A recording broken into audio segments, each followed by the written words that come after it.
Hello, hello. It's good to see you all again. I just wanted to share some of my recent learnings in Unreal Engine 5 in this latest dialogue. So, I've had a lot of stress getting at me, and that's one reason why I haven't been making a post in a while here. But one day after a good vacation, I just thought, like, man, it'd be cool to kind of replicate what they do in a game that I like to play. Uh, the genre called BattleTech or MechWarrior. And in those systems, the idea is that they go a little bit more complicated than the traditional HP bar and maybe armored defense ahead of the HP bar to determine whether or not an entity is destroyed or not, right? You deal damage, it subtracts from a bar, and then when it hits zero, you're dead. Um, and it's a very simple system, but it's also very useful. So I'm not saying there's anything wrong with that existing system, but I do enjoy the idea that you hit a body part and there's like a dice roll that determines what you might have injured on the inside of that body part, and that if you get lucky and you hit a certain part of that body, it causes this chain effect of things that kind of logically explain why certain things are happening to the overall body. So, for instance, let's say maybe you use a sword attack to slash a leg on some creature, and maybe that slash attack bypasses the armor because you've worn it down or just hit it just right or something like that, right? And it manages to hit maybe an artery or a tendon or maybe even just like slices at a nerve. And as a result, the body responds by determining that the creature cannot move as fast as it can normally move because the legs, which provide additional movement to the overall body, have been damaged to a point due to what's happened to the leg, right? And maybe if you cut an artery, it causes a bleeding effect, which overall reduces the stamina of the creature, and they might not attack as often as they might have before because they're bleeding right now. So it's stuff like that that I find interesting.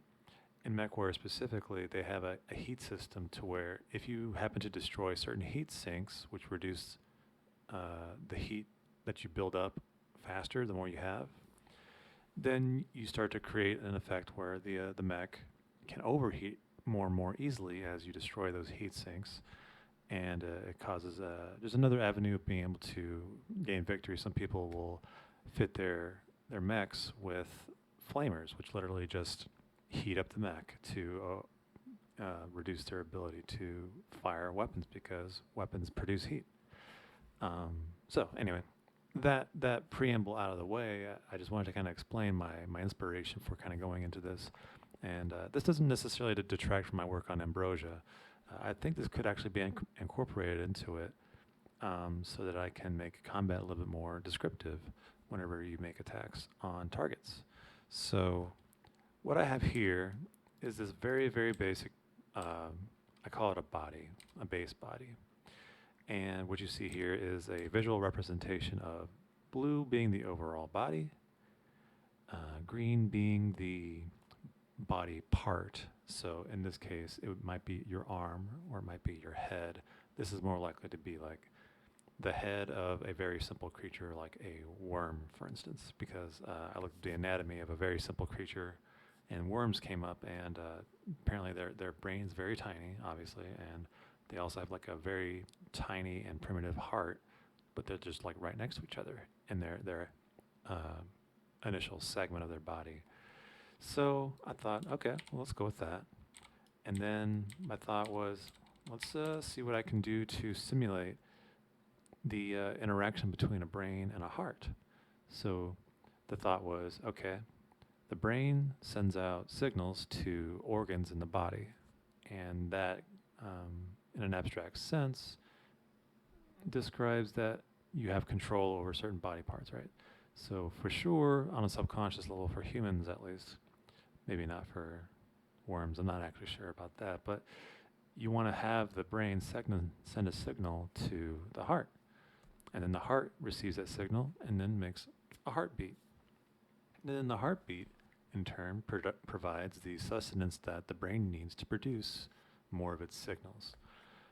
And that was, I've gone through a lot of iterations on how to actually model that behavior. I started with different data structures. I started thinking like, well, maybe if I arrange things this way or that way, I could automatically produce these procedurally. What I ended up settling on was a more object-oriented, component-oriented solution because it was just really hard to imagine how this works without sticking to a simple scope at a time. And that's why I split everything up in this way. So I started with the body, and all the body does is, I mean, each one just has a shape just for visualizing, but all it does is it allows me to provide an input to the to whatever has a listener to the start brain tick event. And here, if you're not familiar, I'm using a marketplace plugin called Event Systems by Out of the Box. And it allows me to globally trigger an event, and then anything listening to it can just fire when it hears it. So this makes it easy for me to just kind of do the whole shock paddle therapy on this living body, right? To just start off the tick, and hopefully it can take care of itself from there, right? After that, I made a body part. And instead of creating, my first thought was I would create blood vessels or nerves, just connectors to establish connections between body parts. But I kind of, as I iterated over it a couple times, I thought maybe the body part itself can just be considered the medium over which blood vessels and nerves get connected. And maybe there's like a special connector organ that it doesn't have to be anything specific, but all it does is it facilitates communication between parts and then other organs in those separate parts. So just going back to my original thought, like if something were to attack this body part, well, the body, it would roll on what body part it would attack, and then from there it would roll to see if it hits an organ or not. But it would overall mess with the integrity of that body part as well to make it easier to hit critical parts later. So that's my overall plan, but I haven't got there yet. So this body part, all it's doing is listening to two events on its attached actors.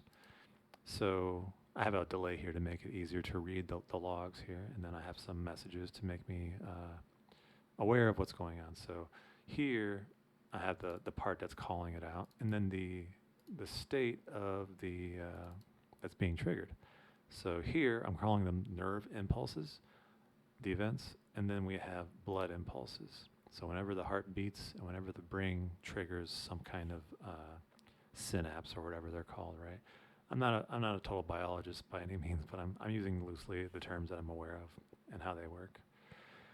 And then after getting the attached actors, and what that means is, so here I have it all like here. On the body part level, the attached actors here would be brain and heart. And brain and heart are just separate components that trigger different events. So all I'm doing is whenever I hear on nerve impulse, the body part's responsibility is to take that method and trigger a nerve impulse event on all its attached actors.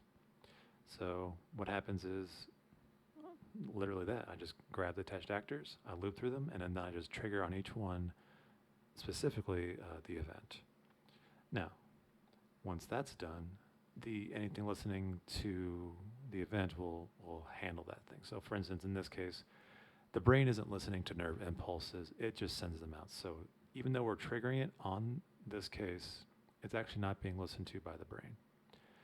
But the heart, however, is listening to it, so it will actually process something at that point.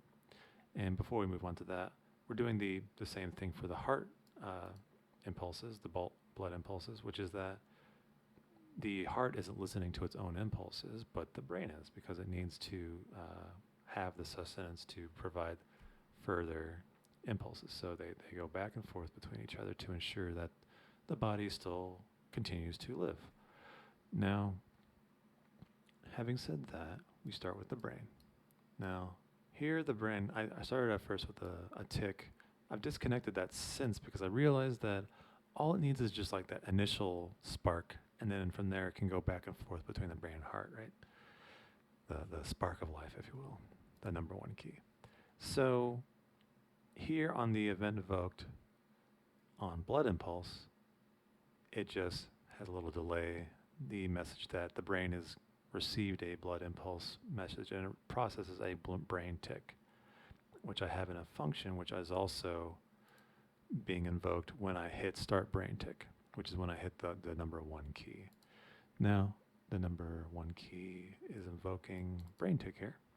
So brain tick, all it's doing is just stating that, hey, brain tick is fired. And then it is just going to look for the attached parent actor. And what that means is that it's going to look up in the hierarchy in the scene and then grab the attached parent that it's attached to, which is a body part in this case. And this is important because I can generically move things around in the scene now. I could be in a part of another body part, for instance, and maybe there's a component that connects the two, and I don't have to think about, I don't have to assume that there's going to be anything happening per se. I can structure my body however I want, make different creatures, make multi-armed creatures or something like that, with special body parts that happen to do things when the brain impulses or the blood impulses, or maybe even further impulses from there based on this system. But I'm just starting simple, so we're just going to see how that goes. Now, what's happening here is it's just going to invoke on the specific actor a nerve impulse event. Now, what happens is that it goes up here. This guy goes on the body part level like, oh, hey, I better pass this on to all my children that are attached to me. And that includes here, as you can see, the heart. We have a brain and a heart. Now, as you can see, there's no, like I mentioned before, no nerve impulse event being listened to here. So there's no infinite loop happening in that way, which is good. But on the heart level, we have a nerve impulse that we're listening to, which you do by pulling in an ES event and configuring it to whatever event you need it to be. Now, what's going to happen here is we're going to message that, hey, the heart received a nerve impulse. We're going to get the attached parent again. And again, I don't have to think about where the brain is per se. So long as the brain is somehow attached in this hierarchy in some way and receives an event from the blood impulse event, it's going to continue its ticks without a fashion. You can imagine, like, if you have like a head component and then a body component, and you sever the connection between the two, this will attempt to send in blood impulse. It won't reach the brain, and then the brain won't be able to process ticks at that point eventually. And then you're effectively dead at that point. Sounds kind of morbid when I describe it like that, but systematically that's how it works. So as you can see here, gets the parent actor once again. The parent actor is the body part as defined in the scene. And here it fires off an event, again, on all of its child components. And then it goes straight back to here, blood impulse. We wait. It messages, hey, I got a blood impulse. And I'm going to go ahead and fire a brain tick here. In the future, I plan on adding more logic about checking some values to make sure that we have enough of X or Y to be able to do this activity, or maybe the conditions will come into play. But for now, just as simple, does it work, is going to suffice. So as you can see, once that happens, we do the same thing that brain tick, occurred, and it should go back and forth through the body. And we can test that out here. So I'm going to hit play. And here we are. So our little pseudo worm here is doing its thing. And if you look in the top left here, we're going to hit 1. So triggered brain tick. Brain tick is echoing.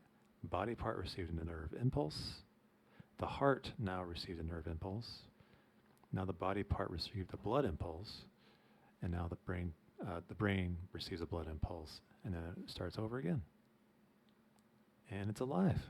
It's my own little Frankenstein here. So I hope you found this useful.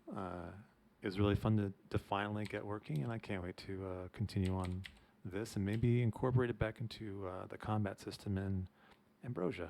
So thanks for watching, and have a good night.